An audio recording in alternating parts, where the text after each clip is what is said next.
दोस्तों नमस्कार। 2014 में इलेक्शन की शुरुआत हुई थी। एक स्लोगन चला था, बहुत हुई महंगाई की मार। अब की बार जो मौजूदा सरकार है इसका नारा लगाया हुआ कि इन्होंने बार बार हर जगह इश्तिहार लगाए। अब की बार ये सरकार जो मौजूदा सरकार है, महंगाई की मार बहुत होगी, महंगाई की मार। लेकिन 2014 के इलेक्शन के बाद, मोदी गवर्नमेंट आने के बाद, बीजेपी की गवर्नमेंट बनने के बाद एनडीए की गवर्नमेंट बनी थी। अब ये बीजेपी है 2019 के बाद। तो इन्होंने क्या काम किया? महंगाई को इतनी स्पीड से दौड़ा दिया कि महंगाई ही अपनी स्पीड भूल गई, कि वो भूलना ही, भागना ही छोड़ गई, कि इतनी दौड़ ली वो, उसका भी इंजन ख़राब हो गया महंगाई का। लेकिन सरकार से मेरा अनुरोध है कि इतनी महंगाई की मार, आम आदमी इतना सक्षम नहीं है इंडिया के अंदर जितना आप सोच रहे हो। 90% पब्लिक ग्रामीण एरियो में रहती है। शहरों में रहने वालों के पास तो चलो समझ लेंगे रोज़गार है, किसी के पास किराए का माध्यम है, किसी के पास रोज़गार है, कोई रोड़ी बजरी क्रेशर की दुकान कर रहा है, कोई आपका होटल कर रहा है, कोई रेस्तरां कर रहा है, वहाँ पर तो रोज़गार के माध्यम है। लेकिन गांव के अंदर रोज़गार का माध्यम नहीं है। रोज़गार का माध्यम ओनली फॉर कृषि है। कृषि से ही सभी रोज़गार चलते हैं। उसके अंदर मजदूर भी आता है, उसके अंदर कामगार भी आता है, उसके अंदर जो भी जितनी छत्ती बिरादरी के लोग रहते हैं सभी के सभी उस के अंदर आते हैं। कृषि के अंदर ही, कृषि पे आधारित सभी रोज़गार है। सरकार का कृषि की तरफ कोई ध्यान नहीं है। सरकार ने पानी की बहुत ज़्यादा कमियां हो रही है। वाटर लेवल कई जगह नीचे है, कई जगह ऊपर है, दोनों तरफ कोई सुध नहीं ली है। सरकार से मेरा अनुरोध है कि कृषि की तरफ ध्यान दिया जाए। जब तक एग्रीकल्चर, हमारा देश ही कृषि प्रधान देश है, भारत एक कृषि प्रधान देश है। सरकार से मेरा अनुरोध है कि कृषि की तरफ आप ध्यान क्यों नहीं देते? कॉटन का बीज अभी तक भी इम्प्रूव नहीं किया गया। 4-5 साल से कॉटन जो कपास है हमारी बहुत ज़्यादा ख़राब होने लग रही है। किसान उसको बीज देता है, फिर उसके अंदर स्प्रे कर देता है, फिर उसकी नड़ाई कर देता है, फिर उसके अंदर वो हल चलाता है, उसके बाद भी उसका कोई रिजल्ट नहीं आता, जीरो हो जाती है। इस तरह से सरकार अगर बीज की तरफ, प्रोसेसिंग की तरफ ध्यान दे, किसी दूसरे कंट्री से इसके बारे में, कॉटन के बारे में इसकी कंपैरिजन करवा के न, बीज के चेंजिंग के बारे में, जितनी भी बीज की कंपनियां हैं, जो पेस्टिसाइड की जितनी भी कंपनियां लगाई हुई हैं, उनको बिल्कुल ही बारीकी से, अगर स्टैंडर्ड के तरीके से बोला जाए कि अगर बीज बेकार है, इसका रिजल्ट ही नहीं आता, तो इसको बेचना बंद करो। सरकार से मेरा बिल्कुल ही, बहुत ही दिल की गहराइयों से अनुरोध है कि जो भी सरकार आए, एग्रीकल्चर के बारे में, किसान के बारे में ऐसे इस तरह के खिलवाड़ मत करे। क्योंकि बीज बेचने वाली कंपनी ही दोषी हो जाती है। अगर उसको पहले ही पता है कि बीज बेकार है, इसके रिजल्ट नहीं आने, तो फिर बीज क्यों बेचने लग रहे हो? भाई किसी को गलत चीज़ें क्यों प्रोवाइड करने लग रहे हो आप? क्योंकि अगर गलत चीज़ आप किसी को प्रोवाइड करेंगे, वो उसका प्रजनन करेगा, प्रजनन करने के बाद उसकी परवरिश करेगा, और परवरिश करने के बाद अगर उसका रिजल्ट ज़ीरो आया तो उसने जो कॉस्ट लगाई है उसकी भरपाई कौन करेगा? ये तो किसी ने आज तक नहीं सोचा। किसानों के बारे में सोचना, हर कंपनी वाले को भी सोचना चाहिए।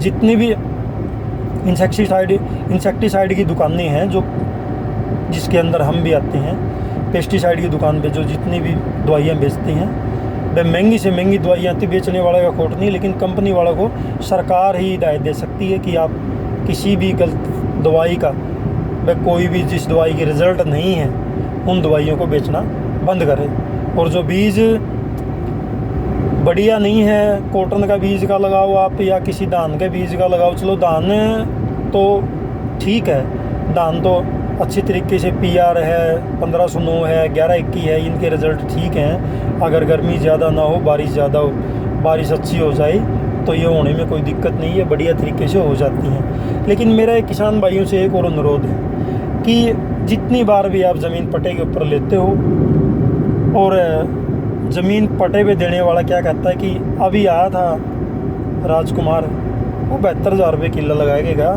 तू देख ले, तन लेने 10 एकड़ ज़मीन है मेरी तो। और फिर उसके बाद वो चाय पानी पिला के उसको तोड़ देता है। फिर दोबारा फिर आता है कोई नरेश वर्गा, नरेश भाई, नरेश ज़मींदार, आने के बाद फिर वो क्या कहता है, वो राजकुमार 72,000 रुपये लगा के गया है, तू बता कितने रुपए लेगा। फिर वो कहता है कि मैं 74,000 रुपये में ले लूँगा।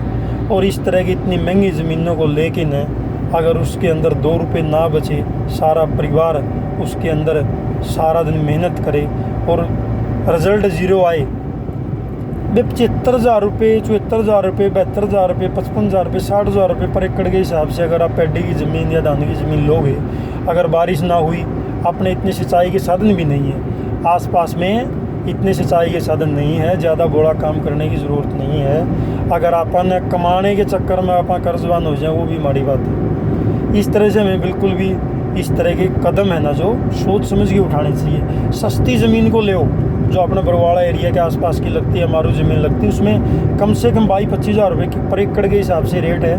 और वहाँ हमें सरसों बोलो 2-2.5 किले में आप नरमा बीज लो, 8-10 किले अगर आप वहाँ लेते हो तो 8-10 किले लेने के बाद 2-2.5 किले में नहर का पानी आएगा, वहाँ नरमा भी आपकी अच्छी होगी और सरसों भी अच्छी होगी। सभी किसान भाइयों से मेरा अनुरोध है कि इस तरह के जो कदम है वो बिल्कुल भी ना उठाएं। ज़मीन पटे की है वो सस्ती की कोशिश करें, महंगी की कोशिश ना करें। बस जो ज़्यादा महंगी होगी उसमें बचत भी बिल्कुल नहीं होगी, क्योंकि आज जो महंगाई का ज़माना है और जो इस लाला जी के पास जाओगे, आड़ती के पास जाओगे, उसकी जो ब्लैक पेन है वो चलेगा और फिर वो अपना ब्याज भी लगाएगा, दिन प्रतिदिन के हिसाब से लगाएगा। महीने में 31 दिन है, 31 डेज है, 31 डेज का ही लगाएगा, ना कि 30 दिन का लगाएगा। और फिर उसके बाद उसकी प्रोसेसिंग चलती रहेगी और ज़मींदार कर्जवान होता चला जाएगा।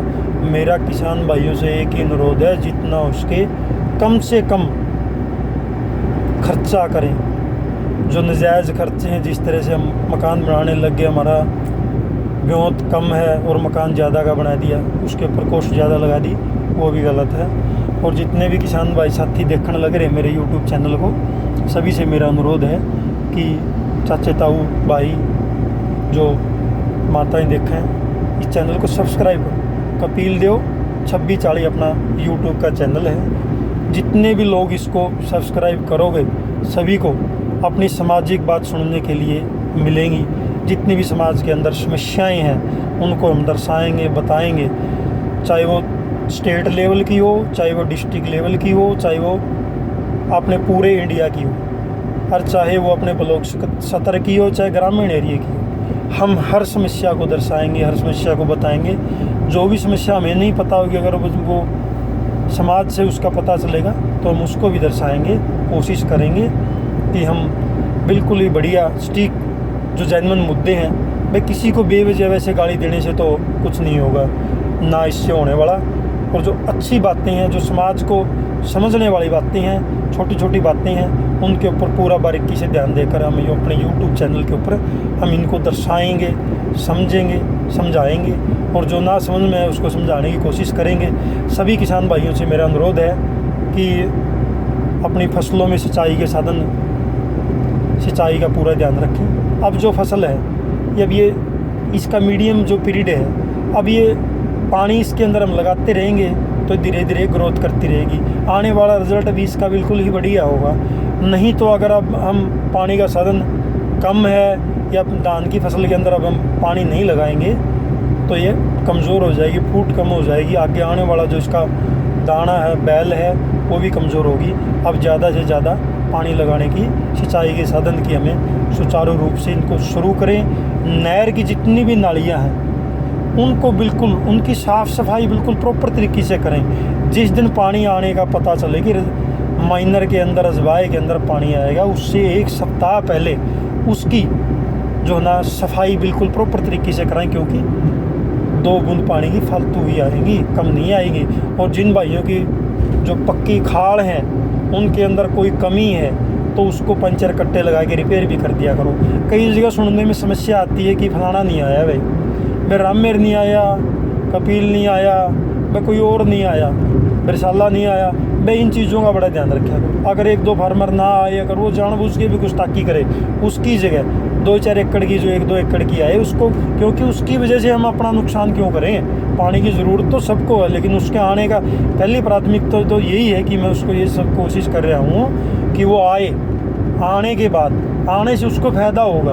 काम कम बने तो कम कर ले, थोड़ा बने थोड़ा कर ले। वहाँ पर पानी पिलाने का काम भी है, दाती के साथ में अपने घास फूस काटने का काम भी है, कसिया काम नहीं बनता तो और काम भी कर सकता है। अगर कोई कमज़ोर आदमी है, बीमार आदमी है, वो आने से ही उसकी हाज़िरी लग जाती है और हौसला बढ़ता है।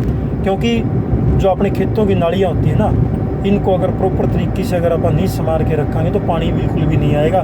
पहले ही नहरों में पानी कम है, वाटर लेवल बिल्कुल ही कम हो रहा है, लेकिन हमें इनकी तरफ बिल्कुल ही ध्यान और सटीक ध्यान देना चाहिए, जो ध्यान देने योग्य है। लेकिन कई लोग कहते हैं कि मैं नहीं जाऊंगा, वो नहीं जाएगा तो मैं भी नहीं संभालूंगा। काफ़ी दिनों से नालियाँ बहुत ख़राब हो रही हैं, पानी का नहरी पानी आता है पीछे ही ख़राब हो जाता है। और पीछे जितने भाई रजवाए के ऊपर, नहर के ऊपर बेवजह के जो ये पंप लगाते हैं, ये बड़ा ध्यान दें, क्योंकि आगे भी ज़मींदार हैं, आगे कोई और बड़ा कॉन्ट्रैक्ट फार्मिंग वाला नहीं बैठा, ना अडानी अंबानी बैठा। उनसे मेरा हाथ जोड़ के विनती है भाई, जो पानी आप इसके अंदर पंप लगाते हो रजवाए के अंदर, रात को पानी का लेवल बिल्कुल ही कम हो जाता है। रात वाले ज़मींदार तो बिल्कुल ही मारे जाते हैं भाई। जितने भी रात को हफ्ते आते हैं बहुत ही कम होते हैं, पानी का लेवल बिल्कुल कम हो जाता है। मेरा सभी किसान साथियों से अनुरोध है, जहाँ से माइनर की शुरुआत होती है, जहाँ से नहर की शुरुआत होती है, जहाँ से नाली की शुरुआत होती है, वहाँ शुरुआत से लेकर के टेल तक पानी पूरा जाना चाहिए कंप्लीट। और इससे सभी को फ़ायदा होगा, कम नहीं होगा। कभी कोई सोचता हो कि मैं 10 किले 5 किले पंप ला के ना भर लूँगा और मेरा ज़्यादा फसल हो जाएगी, नहीं, ये उसका मन को संतुष्टि देने की बात है, लेकिन कामयाब होने वाली बात नहीं है। इससे नुकसान तो कईयों का हो सकता, फ़ायदा खुद का नहीं हो सकता। ये उसके सोचने की और समझने की बात है। चलो हम परमात्मा से दुआ करते हैं कि जो इस तरह के लोग हैं, इस तरह के जो फार्मर है, बाकी कुछ समझदार फार्मर तो अपने आप ही इन चीज़ों के ऊपर ध्यान देंगे और उनको परमात्मा सद्बुद्धि दे। मैं तो यही कहता हूँ। जय जवान जय किसान साथियों, और अपने चैनल को सब्सक्राइब करें, जितना हो सके वीडियो को शेयर भी करें। अगर कोई मेरे से इसके अंदर कमियां रह गई हो तो कोई गलत में बात में, तो उसके लिए माफ़ी चाहूँगा। धन्यवाद साथियों।